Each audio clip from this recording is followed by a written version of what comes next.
Pushpa 2 trailer మీద మరి ఎందుకో మెగా ఫ్యామిలీ స్పందించవలసిన అవసరం ఉందా అని నాకు అనిపిస్తుంది. ఎందుకు స్పందించలేదని ఒక న్యూస్ వైరల్ అవుతుంది. ఎందుకు స్పందించాలి అని నేను అడుగుతున్నాను. ఇదేంటంటే అనవసరంగా వాళ్ళ మధ్య ఏదో కొంచెం స్ప్లిట్స్ అయ్యి రావడం నాకు ఇష్టం లేదు. పుష్ప 2 ట్రైలర్ రిలీజ్ అయింది, ప్రేక్షకులు స్పందించారు. 35 ఏదో మిలియన్లు ఏదో అంటున్నారు, ఆ లెక్క నాకు సరిగా తెలియదు. మరి వీళ్ళందరూ కూడా రెస్పాండ్ అయ్యారు. ఇప్పుడు సభకు వచ్చే వాళ్ళందరూ ఓట్లు ఎలాగైతే వేయరో రాజకీయ నాయకులకి, ట్రైలర్ చూసేవా అందరూ సినిమా చూస్తారన్న గ్యారంటీ అయితే లేదు కదా. అందువల్ల వీళ్ళెవరో తారక్ ఎందుకు స్పందించలేదు, మెగా ఫ్యామిలీ ఎందుకు స్పందించలేదు అనే ప్రశ్నలు ఉత్పన్నం కాకూడదు. స్పందించే వాళ్ళు స్పందిస్తారు. బహుశా ప్రభాస్ స్పందిస్తాడు అనుకుంటాను. స్పందించడం అంటే బాగుంది, ఆహా ఓహో అంట, అంతే కదా. దీనివల్ల పెద్ద లాభం ఉంటుందని నేను అనుకోను. స్పందించడం వల్ల ఏ లాభం ఉంటుంది, చాలా బాగా చేశారని చెప్పేసి ట్రైలర్ చూసి జడ్జిమెంట్ ఎవరైనా చేస్తారండి? ట్రైలర్ చూసి జడ్జిమెంట్ ఎవరైనా చేస్తారా?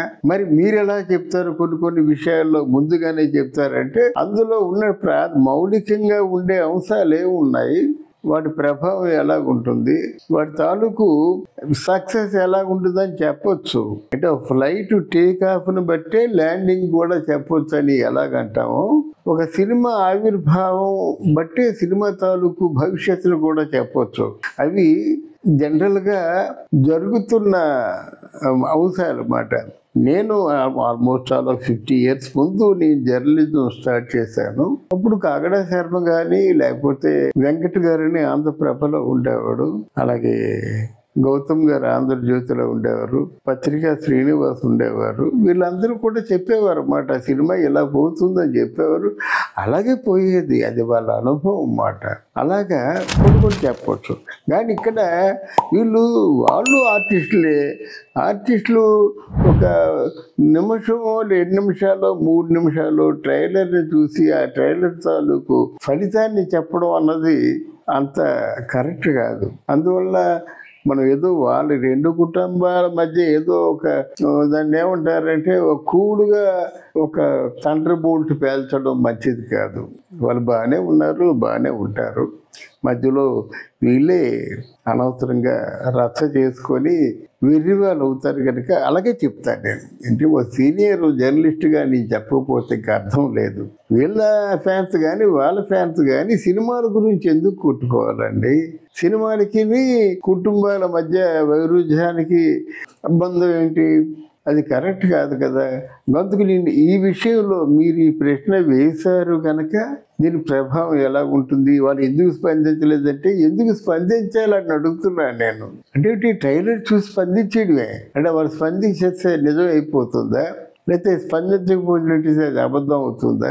కనుక ఈ పరిపరి విధాలుగా ఆలోచించుకొని నా తాలూకు రిక్వెస్ట్ ఏంటంటే ఇప్పుడు బన్నీ అభిమానులు కానీ మెగా ఫ్యామిలీలో ఉన్న అభిమానులు కానీ ఈ చిత్రం విషయంలో గొడవ పడడం అంత మంచిది కాదు.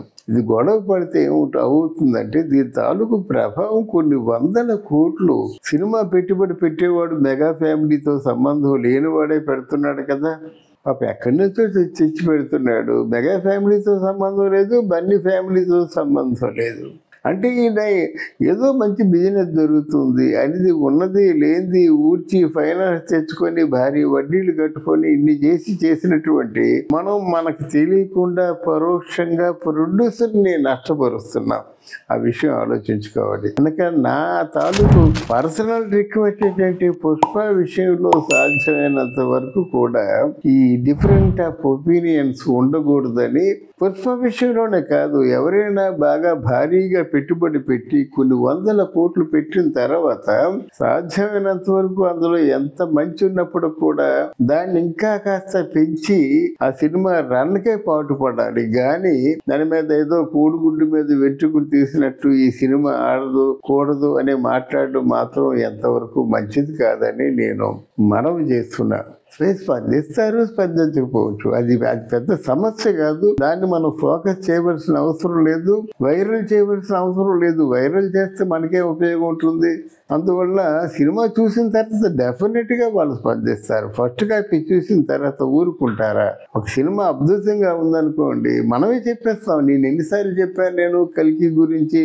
అందరూ దీనికి వెళ్ళి పరోక్షంగా దాన్ని దెబ్బతీస్తూ చెప్పినట్టయితే ఫస్ట్ కాపీ చూసిన తర్వాత కల్కి 500 కోట్లు వసూలు చేస్తుందని చెప్పిన మొదటి వ్యక్తిని నేనే. 500 కాకుండా 1500 కోట్లు వసూలు చేసింది, అది వేరే విషయం. అలాగే ప్రతి ఒక్కటి కూడా సీతారామం కానీ ఈ సినిమాలు చూసిన తర్వాత చెప్పా.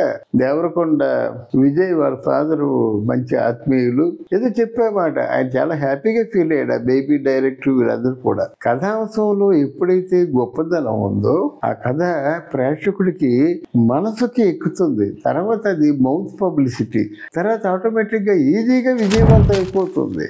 అందువల్ల ఈ స్పందనలో తీసి పక్కన పెట్టినట్టే సినిమాలో ఉన్నటువంటి గొప్పదనాన్ని చూడండి. సినిమా గొప్పగా ఉంటే ఆదరించండి. అంటే ఈ వంకతో రెండు కుటుంబాల మధ్య ఎప్పటికే ఏదో కోల్డ్ వార్ జరుగుతుంది అనేటువంటి ఒక సమాచారం బాగా వైరల్ అవుతుంది కనుక దానికి మరికొంచెం ఊతం ఇయ్యొద్దని నా తాలూకు రిక్వెస్ట్. Thank you.